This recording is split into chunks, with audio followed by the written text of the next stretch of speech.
আসসালামু আলাইকুম। এর আগের ভিডিওতে আমি দেখাইছি কুমিল্লা বোর্ডের ক এবং খ নাম্বার প্রশ্নের সমাধান, এবং এখন দেখাবো গ নাম্বার প্রশ্নের সমাধান। তোমরা সবাই একটু খুব মনোযোগ দিয়ে ভিডিওটা দেখবে, অবশ্যই তোমাদের জন্য এটা খুব কার্যকর হয়ে দাঁড়াবে। তাইলে গ নাম্বারটা এখানে কি দেওয়া আছে আমি আগে সুন্দর করে লিখে নিই। দেখো এখানে দেওয়া আছে 2p - 1 সমান √3। তাইলে এইখানে লিখি 2p - 1 সমান √3। তাইলে আমি এখানে দেখো 2p = কি দেওয়া আছে, তাইলে 2 ইন্টু p সমান আমার দেওয়া আছে sin theta plus cos theta minus 1 √3। তাহলে এই এতটুকু দেওয়া আছে, তোমরা সবাই একটু খুব ভালোভাবে ফোকাস করো। যদি এটা দেওয়া থাকে এখন করণীয় কাজ, তাইলে এই দেখো এটা দ্বারা আমি চাইলে এখানে গুণ করে দিতে পারবো, আবার চাইলে এটাকে এখানে আলাদা করে রাখতেও পারবো। আচ্ছা আমি এটাকে এইভাবেই রাখি, 2 sin theta plus cos theta minus 1, উভয় পাশে এটাকে বর্গ করে দাও। আচ্ছা যদি বর্গ করে দিই তাহলে এটা হয় যে 2 sin theta plus cos theta তার হোল স্কয়ার, ঠিক আছে। আর এইখানে আসে মাইনাস সূত্রের 2 ইন্টু প্রথম রাশি, অর্থাৎ 2 sin theta into cos theta into 1 তার হোল স্কয়ার √3। দুঃখিত, এইখানে হবে তখন শুধু 3, তাইলে এটা আসে 4, আর এটা আসবে তখন sin theta plus cos theta তার হোল স্কয়ার, আর এইখানে আসবে 4 sin theta minus 4 cos theta plus 1 3। তোমরা সবাই এইখানটাতে একটু দেখো যে এইখানটাতে হয়তো ভুল করার সম্ভাবনা তোমাদের মধ্যে একটু বেশি থাকবে। সেটা হচ্ছে কি, আমি এই যে পুরো রাশিটা আছে এই রাশিটাকে a আর এই রাশিটাকে b ধরে নিলাম। যদি a ধরি এবং b ধরি, তাহলে এইখানে আমি কি দেখতে পাইতেছি যে a স্কয়ার মাইনাস সূত্রের 2 ইন্টু প্রথম রাশি, এই দেখো প্রথম রাশি, তারপরে দ্বিতীয় রাশি 1, এই যে 1, তারপরে দ্বিতীয় রাশির বর্গ। কথা বুঝতে পারছো তো? তাইলে এইখানটাতে আইসা আমি দেখতে পাইতেছি এটা কত 2, তাইলে এটাকে বর্গ করলে 4, আর এখানে আসে sin theta plus cos theta তার হোল স্কয়ার। তাইলে এইটাকে আমি লিখতে পারি 4, এইখানে একবারে লিখি sin square theta 2 sin theta into cos theta, ঠিক আছে। আর এইখানে হয় plus cos square theta minus 4 sin theta 4 cos theta plus 1 minus 3 0, ঠিক আছে। এইখানে লিখি 4। তোমরা একটা জিনিস খেয়াল করো, এইখানে আমার কত আছে sin স্কয়ার থিটা, এইটাকে লিখবা sin square theta 2 sin theta into cos theta minus 4 sin theta minus 4 cos theta minus 2 0। তাহলে এইখানটাতে এখন দেখো 4, তোমরা মনে করো যে এতটুকু নাই, এই রাশিটুকু আমার নাই, তাহলে আমি এখানে কি দেখতে পাই sin square theta plus cos square theta. কথা বুঝতে পারছো? তাহলে sin square theta plus cos square theta সমান কত 1, আর এইটা 2 sin theta into cos theta, আর এইখানে আসে minus 4 sin theta minus 4 cos theta minus 2 0। তাইলে এতটুকু তো আমার মনে হয় না যে কারোর কোনো প্রশ্ন আছে। কথা বুঝতে পারছো? এরপরে তোমরা করণীয় কাজটা কি করবা, এই 4টা যেহেতু এটার সাথে গুণ আকারে আছে গুণ করবা 4, তাহলে 4 দুগুণী 8,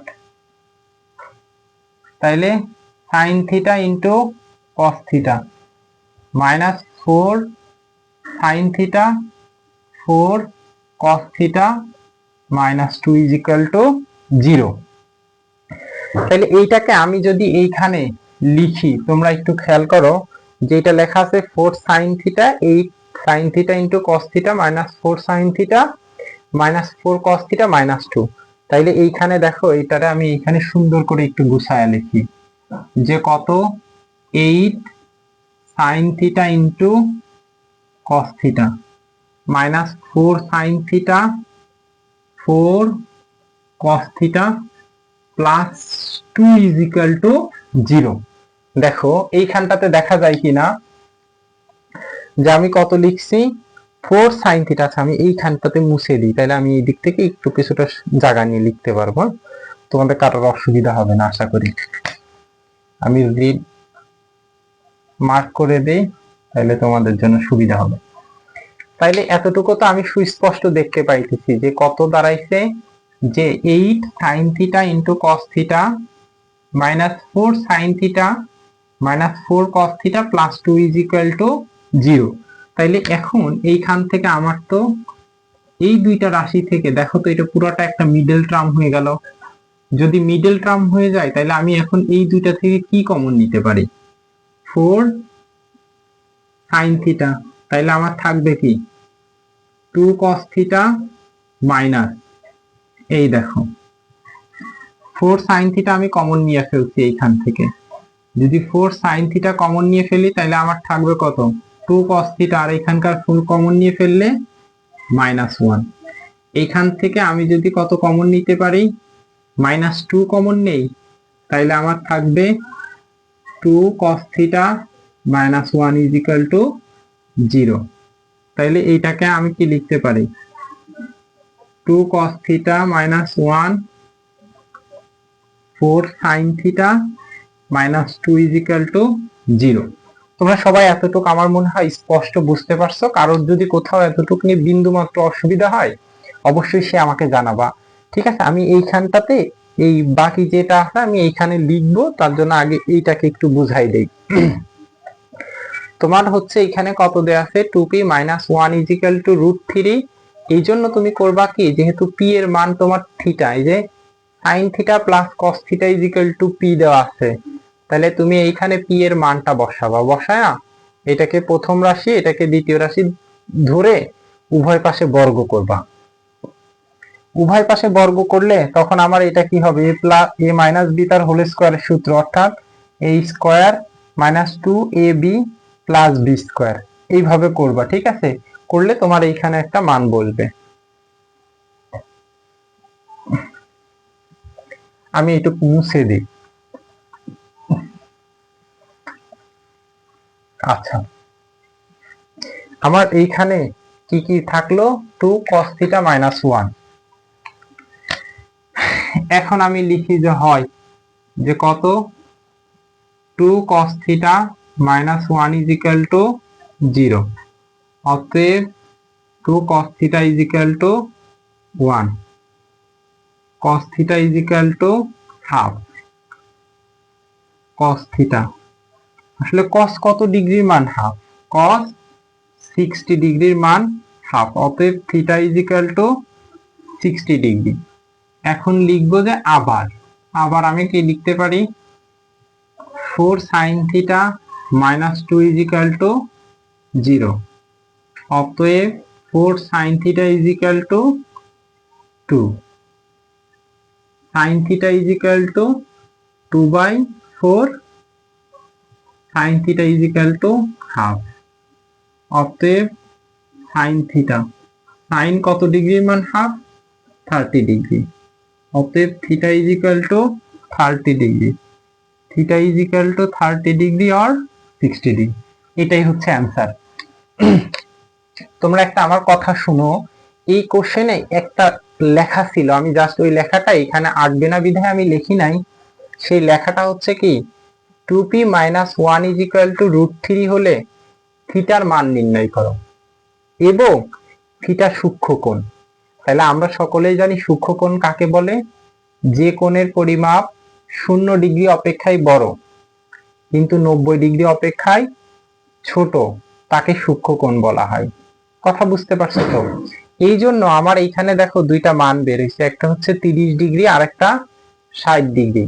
এই যে 30 এবং 60 এই দুইটা মানই হচ্ছে কি 0 থেকে বড় কিন্তু 90 এর থেকে ছোট, এই জন্য এই দুইটা মানই গ্রহণযোগ্য, ঠিক আছে? আমি যেটা দেখাইলাম আশা করি সবাই পারবা ইনশাল্লাহ। তোমরা বাসায় একটু বেশি বেশি, যারা ঢাকা বোর্ডে এবার অধীনস্থ যারা পরীক্ষা দিবা, তোমাদের করণীয় কাজ কি, তোমরা বেশি বেশি কুমিল্লা বোর্ড, যশোর বোর্ড এবং দিনাজপুর বোর্ডের বিগত যে কোশ্চেন গুলা আছে, এই কোশ্চেন গুলা তোমরা একটু বেশি বেশি অ্যান্সার করবা, ঠিক আছে? বাসায় প্র্যাকটিস করবা, তাহলে দেখবা তোমাদের জন্য অনেকটা ইজি হয়ে আসবে। ঠিক আছে, ধন্যবাদ, সবাই ভালো থাকবা। আর পরবর্তী ক্লাসের জন্য সবার অগ্রিম শুভেচ্ছা রইল। আর সবাই তোমাদের ফ্রেন্ড সার্কেল যারা আছে, আশপাশে যারা আছে, যারা এবার এসএসসি দিবে বা 9-এ পড়ে, এদেরকে বা ছোট যারা আছে ওদেরকে আমার এই চ্যানেলটাকে একটু সাবস্ক্রাইব করতে বলবা। ঠিক আছে, ধন্যবাদ সবাইকে।